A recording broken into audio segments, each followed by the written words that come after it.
আসসালামু আলাইকুম রহমতুল্লাহ। প্রিয় শিক্ষার্থী বন্ধুরা, আশা করি প্রত্যেকেই ভালো আছো। ক্যামব্রিয়ান ভার্চুয়াল ক্লাসরুমে তোমাদের স্বাগত জানাচ্ছি। আমি তোমাদের সাথে আছি আল আমিন স্যার, প্রভাষক, আখাউড়া ক্যামব্রিয়ান কলেজ।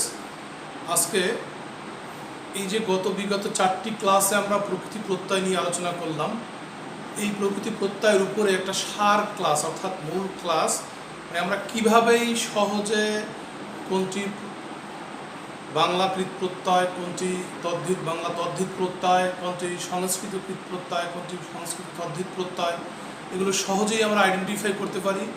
এই বিষয়ের উপর আজকে ক্লাসটা সাজিয়েছি। আজকে আমরা চেষ্টা করব আমরা কিভাবে চিনব কোনটি কোন প্রত্যয় বা কোনটি কোন দিকে যাবে, আমরা সব দেখে কীভাবে চিনব, এটা আমরা আজকে জানার চেষ্টা করব। তো তোমরা যেখানে যে অবস্থায় আছো অবশ্যই খাতা কলম নিয়ে বসে যাও এবং তোমাদের জন্য যে বিষয়গুলো সবচেয়ে গুরুত্বপূর্ণ, পুরো বিষয়টাই আমি মনে করি গুরুত্বপূর্ণ, তারপর যেটা বুঝতে অসুবিধা সেটা নোট করে রাখো, পরবর্তীতে আমাকে কোশ্চেন করো। যাই হোক, আমরা কথা না বলে চলে যাচ্ছি আমাদের আজকে আলোচনায়। দেখো প্রিয় শিক্ষার্থী বন্ধুরা, আমি প্রথমে লিখেছি বাংলা তদ্ধিত প্রত্যয়। আমরা কিভাবে বুঝবো কোনগুলো বাংলা তদ্ধিত প্রত্যয়? এগুলো বোঝার কতগুলো আইকন আছে, কতগুলো প্রত্যয় আমাদের সামনে আছে। এই যে প্রত্যয়গুলো তোমরা দেখতে পাচ্ছ, এগুলো ছাড়াও অনেক প্রত্যয় আছে। আমি এখান থেকে মাত্র কতগুলো দিয়েছি।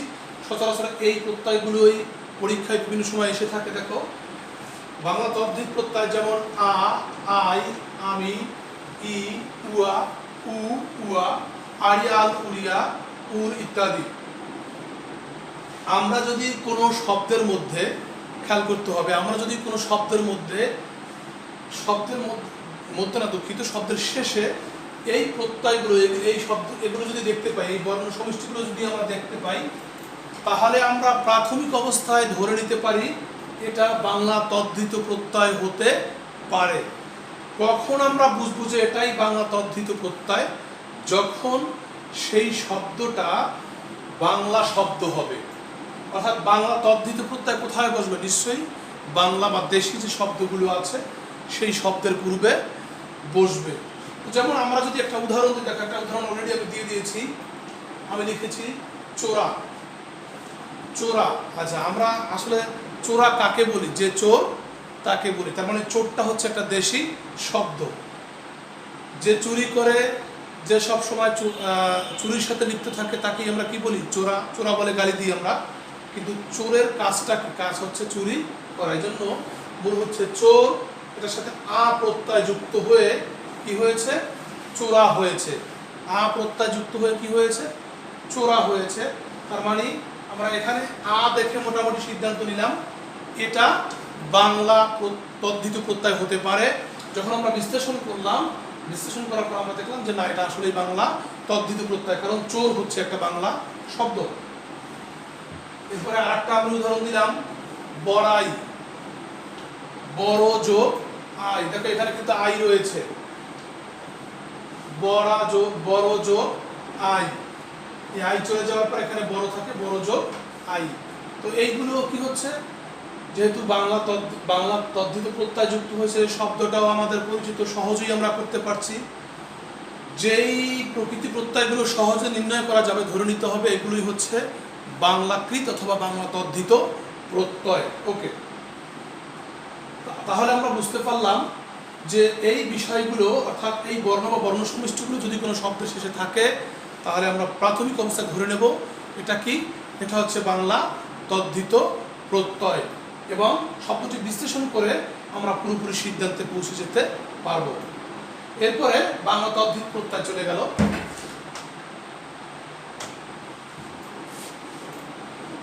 এরপরে আছে সংস্কৃত তদ্ধিত প্রত্যয়। সংস্কৃত তদ্ধিত প্রত্যয় আমরা কিভাবে চিনব? আমরা এই বিষয়গুলো কিন্তু ধারাবাহিকভাবে প্রত্যেকটা ক্লাসে আমরা আলোচনা করেছি। এবার আমরা পুরো ক্লাসটাকে মূলত একটা প্ল্যাটফর্মে নিয়ে আসছি, একটা প্ল্যাটফর্মে নিয়ে এসে যাতে তোমাদের জন্য সহজ হয়ে যায় বিষয়টা। এই জন্য যেই প্রত্যয়গুলো তুমি এখানে দেখতে পাচ্ছ, এই প্রত্যয় ছাড়াও অনেক রকম আরও অনেক সংস্কৃতের আরও অনেক প্রত্যয় রয়েছে, কিন্তু যেগুলো বহুল পরিচিত এবং বিভিন্ন পরীক্ষায় ঘুরে ফিরে যে বিষয়গুলো চলে আসে, আমি শুধু এই বিষয়গুলো এখানে অ্যাডজাস্ট করার চেষ্টা করেছি। দেখো কি আছে? ইলোহিত ইষ্ঠ ইন তা ত তর তম মতুক। এখন এখানে একটু বোঝানো দরকার, মতুক বতুক বান, মতুক বতুক ইমন, এটা দরকার নেই। বিন, মতুক বতুক বিন, স্না স্নেহ স্নেহ স্নেহ স্নেহ। এখন দেখো লাস্টে যে শব্দগুলো আমি বলেছি, হ্যাঁ, এই শব্দগুলো পরিবর্তন, কিছুটা পরিবর্তন হয়ে, এগুলো দেখলে হয়তো আমরা সহজেই বুঝবো, কিন্তু লাস্টের যে বর্ণ বা বর্ণগুলো আমি বলেছি, বর্ণসমষ্টিগুলো বলেছি, এগুলো কিছুটা পরিবর্তন হয়ে আসে। যেমন যদি কোনো শব্দের শেষে মান থাকে, যদি কোনো শব্দের শেষে মান থাকে, সেই মান পরিবর্তন হয়ে কি হবে? মৌতুফ হবে। যদি বান থাকে, বান পরিবর্তন হয়ে বতুক হবে। যদি বি থাকে, বিন হবে। আ থাকলে স্ন হবে। ই থাকলে স্নি হবে। ই থাকলে স্নিক হবে। এ থাকলে স্নেহ হবে। এও থাকলে স্নেহ হবে। ওকে, এখন আমরা যদি একটা উদাহরণ দিই, দেখো এখানে আমি একটা উদাহরণ অলরেডি দিয়ে দিয়েছি। আমি এই উদাহরণটা আগেও দিয়েছিলাম, রূপবান, রূপ যোগ বতুক। যেহেতু এখানে বান আছে, দেখো এখানে এই যে বান, বান পরিবর্তন হয় কি হবে? বতুক হবে। রূপ বান, রূপ যোগ বতুক। আমরা যদি আলাদাভাবে করি, রূপ, এখন এগুলো দেখলেই কি আমরা মনে করে ফেলবো? হ্যাঁ, এই বিষয়গুলো এমন যে মোটামুটি এগুলো দেখলেই আমরা, কিছু কিছু ব্যতিক্রম ছাড়া মোটামুটি এগুলো দেখলেই আমরা একটা সিদ্ধান্তে পৌঁছে যেতে পারবো যে এই প্রত্যয়গুলো হচ্ছে সংস্কৃত তদ্ধিত প্রত্যয়। সংস্কৃত তদ্ধিত প্রত্যয় বিষয়টি বিশ্লেষণ করলে আমাদের কাছে আরও সহজ হয়ে যাবে। তোমাদেরকে আমি দেখিয়েছি, এর আগেও পড়িয়েছি যে আমরা সংস্কৃত শব্দ বা তৎসম শব্দ কিভাবে চিনব।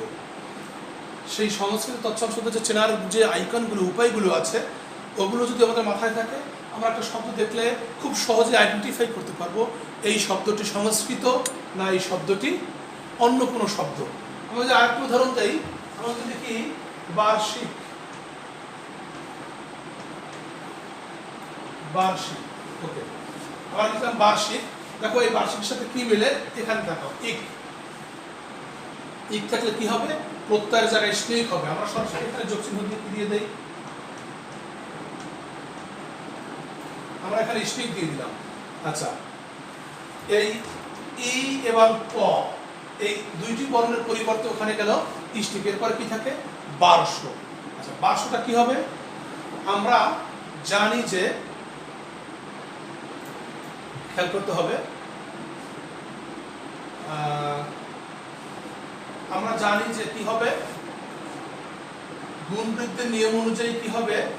এই আ পরিবর্তন হয়ে যাবে, আ পরিবর্তন হয়ে অ হয়ে যাবে। আ পরিবর্তন হয়ে অ হয়ে গেলে কি থাকে? আ পরিবর্তন হয়ে অ হয়ে গেলে কি থাকে? বর্ষ, বর্ষ। এখন তোমাদের আরেকটা কোশ্চেন এখানে মাথায় আসবে, সেটা হচ্ছে কি? সেটা হচ্ছে এরকম যে স্যার বলেছিলেন তো রি বা রেফ থাকলে আগের বর্ণের সাথে কি হয়ে যায়? পরিবর্তন হয়ে রি হয়ে যায়, র বা রেফ থাকলে।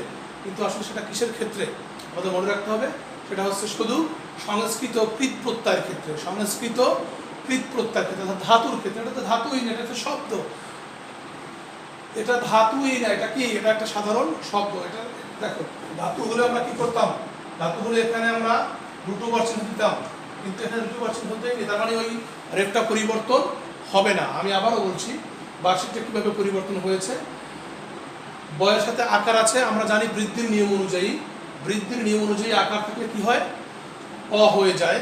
সেটা বয়ের আকার মানে ব হয়ে গেল, এবং ছয় রেফ, রেফই থাকবে, রেফ পরিবর্তন হবে না, কারণ এটা হচ্ছে তদ্ধিত প্রত্যয়। তদ্ধিত প্রত্যয়ের ক্ষেত্রে রেফ বা র পরিবর্তন হয় পূর্ববর্ণের সাথে, রি রূপে যুক্ত হয় না।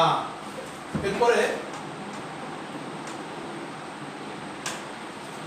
আমরা বাংলা কৃত প্রত্যয় পড়ার চেষ্টা করবো। দেখো বাংলা কৃত প্রত্যয়, বাংলা কৃত প্রত্যয়গুলো এখানে তোমাদের মধ্যে দিয়েছি। অন, অনা, অন্ত, আমত, আ, আই, আইন, আও, আন, আ, আনি, আ, আন, আনি, ই, ইয়ে, উক ইত্যাদি। এই ইত্যাদিটার মানে হচ্ছে বাংলা কৃত প্রত্যয়ের আরো অনেক উদাহরণ রয়েছে। আমরা এখানে অল্প কয়েকটি উদাহরণ তোমাদের সামনে এনেছি, জাস্ট এগুলো দিয়ে তোমাদেরকে বোঝানোর চেষ্টা করছি, যেগুলো বহুল পরিচিত, যেগুলো বারবার চলে আসে বিভিন্ন পরীক্ষায়, যেগুলো দেখলেই আমরা মূলত বুঝবো যে এই প্রত্যয়টি হচ্ছে বাংলা কৃত প্রত্যয়। দেখো এই যে সব বর্ণ বা বর্ণ সমষ্টিগুলো যে রয়েছে, মোটামুটি শব্দের শেষে মোটামুটি কোনো শব্দ, প্রিয় শিক্ষার্থী বন্ধুরা খুবই দুঃখিত, বিদ্যুৎ চলে যাওয়ার কারণে সংযোগটি একটু বিচ্ছিন্ন হয়ে গিয়েছিল। আমরা আবার শুরু করছি। দেখো আমরা ছিলাম বাংলা কৃত প্রত্যয়। বাংলা কৃত প্রত্যয় আমরা কীভাবে শিখবো আমরা অলরেডি দেখেছি, যদিও স্ক্রিনে এখন লেখাগুলো নাই। তা আমি কয়েকটি উদাহরণ দিলে বুঝতে পারবে যে বাংলা কৃত প্রত্যয়। যেমন আমাদের একটা প্রত্যয় ছিল অন্ত, অন্ত প্রত্যয় ছিল।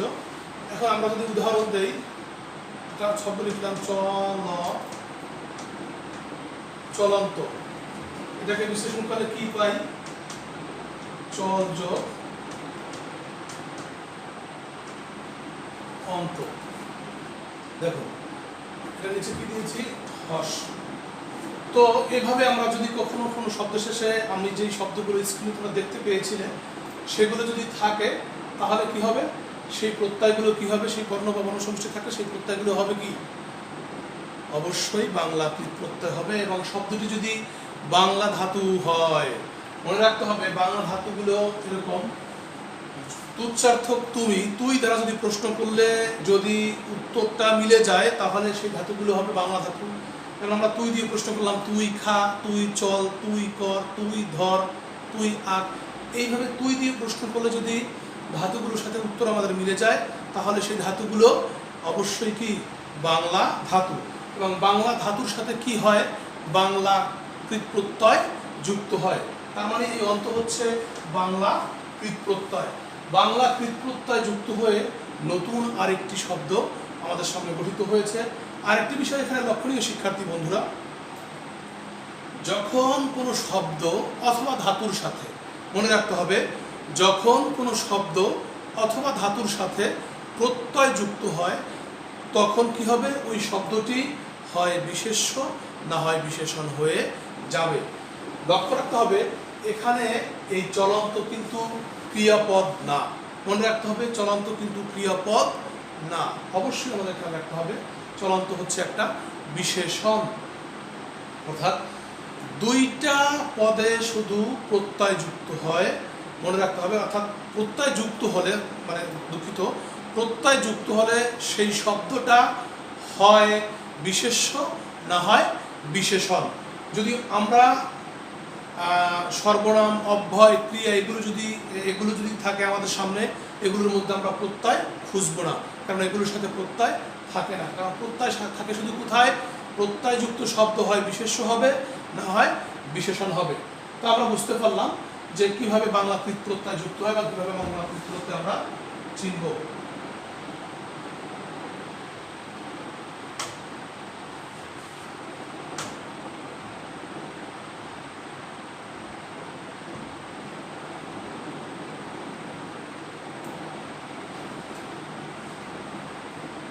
ওকে প্রিয় শিক্ষার্থী বন্ধুরা, এরপরে দেখো এখানে দেওয়া আছে সংস্কৃত কৃত প্রত্যয়। সংস্কৃত কৃত প্রত্যয়গুলো আমরা কিভাবে চিনব? কোনো শব্দের শেষে যদি, খেয়াল করে দেখো, কোনো শব্দের শেষে যদি তি থাকে, তি, কোনো শব্দের শেষে যদি ত থাকে, ত, কোনো শব্দের শেষে যদি এই অয় থাকে, অন থাকে, অত থাকে, তা ধা থাকে, উক্তব্য অনীয় থাকে, মান থাকে, জ বা ঝ ফলা থাকে, এগুলো যদি কোনো শব্দের শেষে থাকে, তাহলে আমরা মোটামুটি প্রাথমিক অবস্থায় ধরে নিতে পারবো এই শব্দটা কি হতে পারে। এর সাথে কি আছে? এর সাথে এটা হয়তো সংস্কৃত শব্দ এবং এর সাথে সংস্কৃত প্রত্যয় যুক্ত হয়েছে। তো সংস্কৃত প্রত্যয়গুলো যুক্ত হলে এটা পরিবর্তন হয়ে, দেখো যদি শব্দের শেষে তি থাকে, পরিবর্তন হয়ে কয়তি হয়ে যায়, ত থাকলে কয়তা হয়ে যায়, অ অন্তস্থ অ থাকলে অল হয়ে যায়, অন থাকলে অনট হয়ে যায়, অক থাকলে নক হয়ে যায়, তা ধা থাকলে ত্রিজ হয়ে যায়, মান থাকলে সাংস হয়ে যায়, জ্ঞান জ বা ঝফলা থাকলে জ্ঞান হয়ে যায়, তব্য থাকলে উ, তব্য অনীয় এগুলো থাকলে কোনো পরিবর্তন হবে না। এখন একটি বিষয় লক্ষণীয়, এই মান কিন্তু আমরা অন্য জায়গায় দেখেছি মান পরিবর্তন হয়ে কি হয়, মতুফ হয়ে যায়, কিন্তু এখানে দেখো তার মানে মান দেখলেই আমরা বুঝবো না যে এটা কি সংস্কৃতকৃত নাকি সংস্কৃত তদ্ধিক নাকি বাংলাকৃত নাকি বাংলা তদ্ধিক। আমাদেরকে মূল শব্দ বের করে তারপরে বুঝতে হবে যে এটা হচ্ছে কি এখানে সাংস বসবে নাকি মতুফ বসবে। যেমন এখান থেকে আমরা যদি একটা উদাহরণ দেই, আমরা একটা শব্দ লিখলাম সাপোজ কারণ।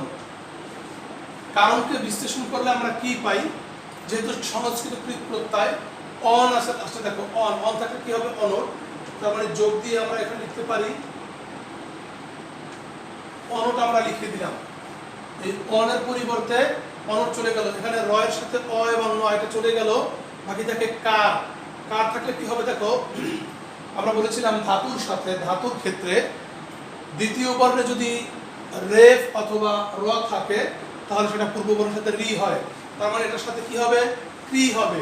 আবার কয়ের সাথে যেহেতু আকার আছে, বৃত্তির নিয়ম অনুযায়ী আকার থাকলে পরিবর্তন হয়ে কি হয়ে যায়, অ হয়ে যায়, তার মানে হবে এখানে কি ক্রি যোগ অনট কারণ। আমরা যদি আরো একটি উদাহরণ দেই, করণ।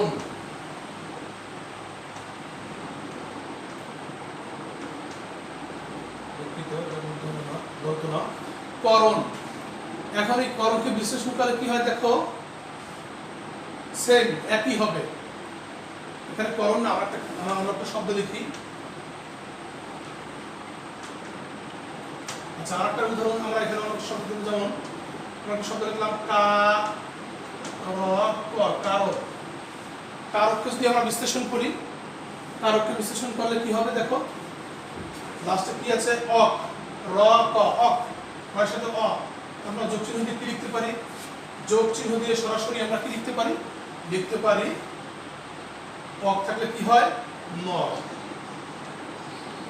আমরা নট লিখে দিলাম, এরপর কি থাকে, কার।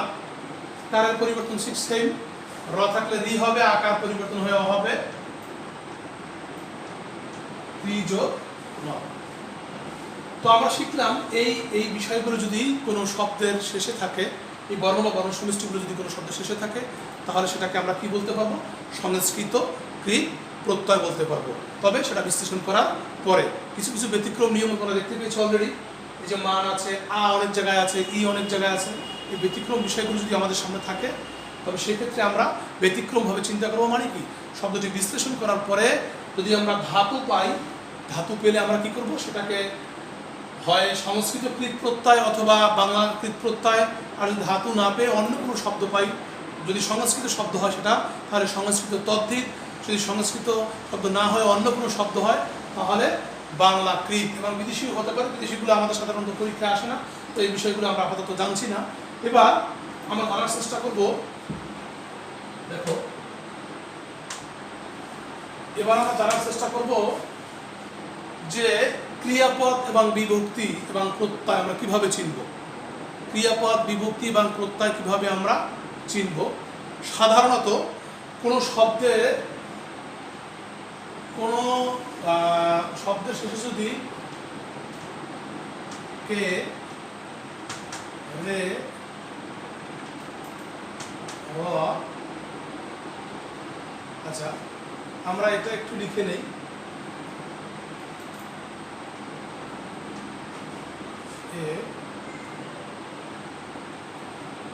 দুঃখিত,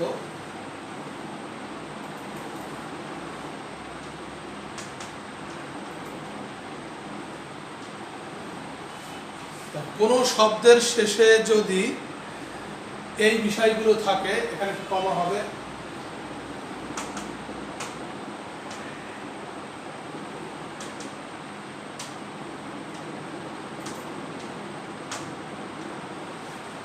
কোনো শব্দের শেষে যদি এই বর্ণগুলো থাকে তাহলে আমরা মোটামুটি ধরে নিতে পারবো এটা হচ্ছে ক্রিয়াপদ এবং এগুলো হচ্ছে ক্রিয়া বিভক্তি। আমরা কিভাবে বুঝবো, আমরা সরাসরি উদাহরণ দিয়ে যাই। আমাদের টপিকটা হচ্ছে আমি একটু লিখে নেই, প্রত্যয় ক্রিয়াপদ ও বিভক্তি চেনার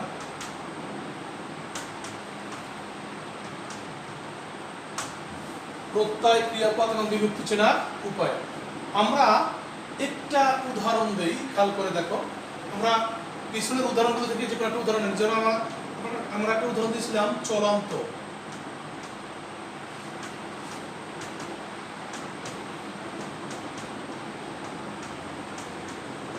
চল যোগ অন্ত। এখন দেখো তো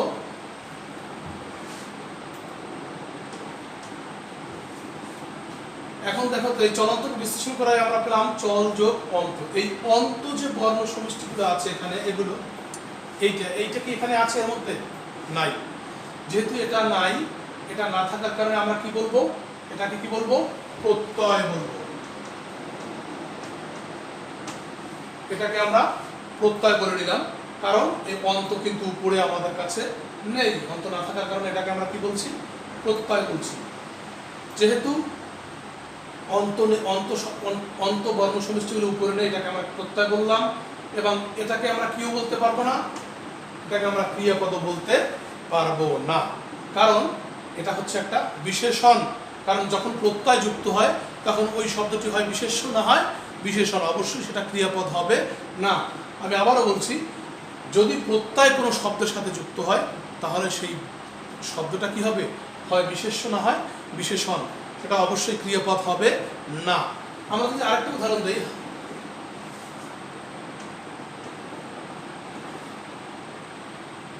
আচ্ছা এটা বাদ দিলাম, কলম।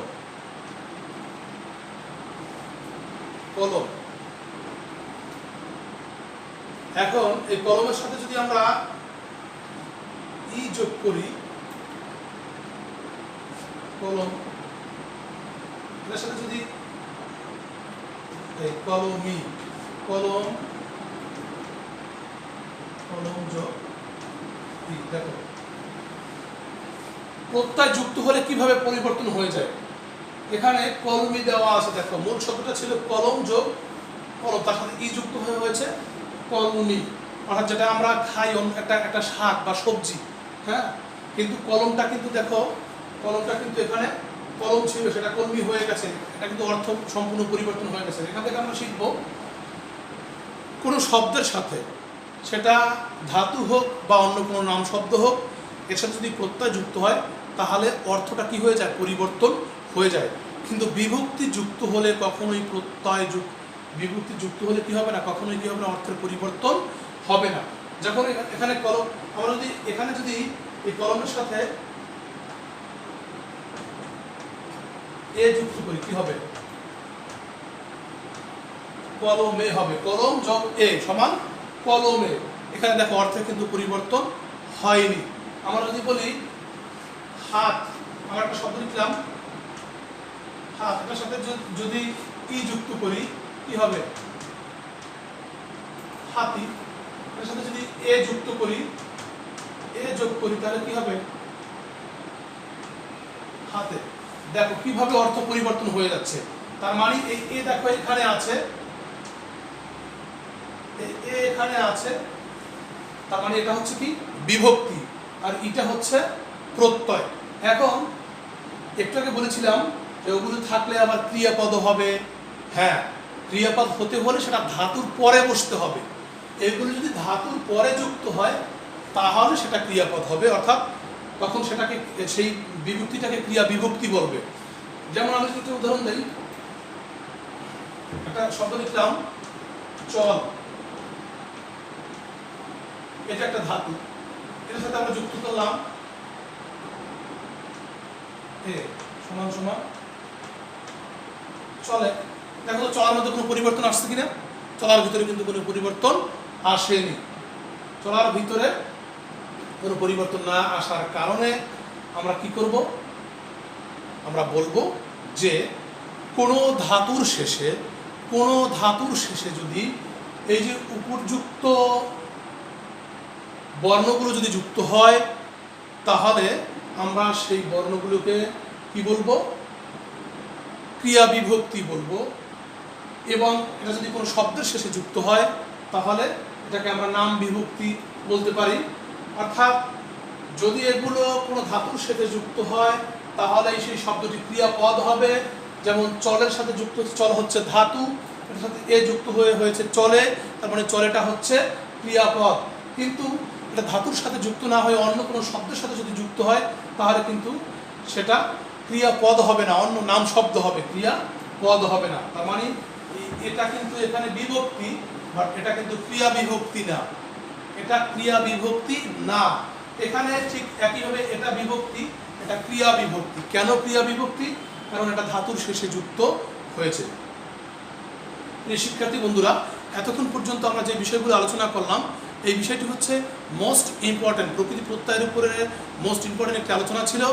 আমরা এখান থেকে চেষ্টা করব, এই বিষয়গুলো আমরা মাথায় রাখার চেষ্টা করব। আমাদের সাধারণত বিভিন্ন পরীক্ষায়, প্রতিযোগিতামূলক বিভিন্ন পরীক্ষায় এই বিষয়গুলো থেকে সাধারণত কোশ্চেন এসে থাকে। আমরা এগুলো মনে রাখতে পারলে আমরা আশা করি, আমাদের প্রত্যাশা যে আমরা পরীক্ষা ভালো করতে পারবো।